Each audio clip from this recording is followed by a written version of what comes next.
How to administer your customer account on vLink Hub. Now that you are registered and logged in on vLink Hub, you will initially see our current landing page, which is all orders. Click on Admin on the navigation bar in the top left corner of the page.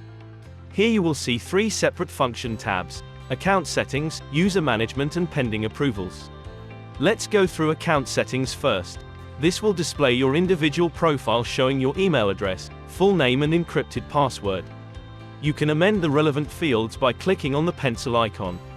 To the right of the screen, you will see all the accounts that you are associated with and the level of access to each. App means your standard access is approved. ADM means you have administration rights for that specific account. Bottom left of the screen you can delete your own account. Please note that if you are the only registered administrator against an account, you cannot delete yourself. Notification will be sent to vGroup customer service to liaise with you or your business to obtain a replacement administrator to act on behalf of the account code. Bottom right of the screen, Request Access allows you to request access to an account code that you currently are not associated with.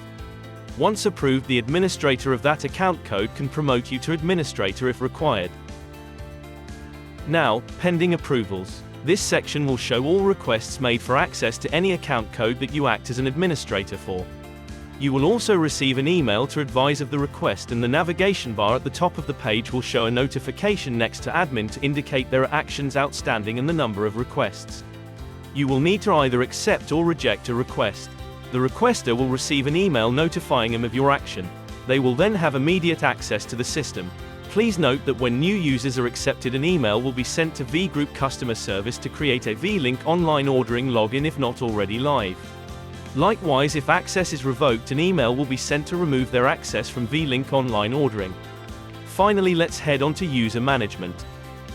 This displays all users associated with the account codes that you act as an administrator on behalf of. You can utilize the dynamic search facility, which can be filtered to either on account name or account code. By clicking on each user line or the edit button on the right-hand side, you can view the full detail for that user. This section will also allow the promoting of a user to administrator or demoting by removing their admin right or removing the access completely from a particular account code. This may be required when a user leaves the business and no longer should have access to your business data. Please note, the management of users is the sole responsibility of the administrators designated against each account code.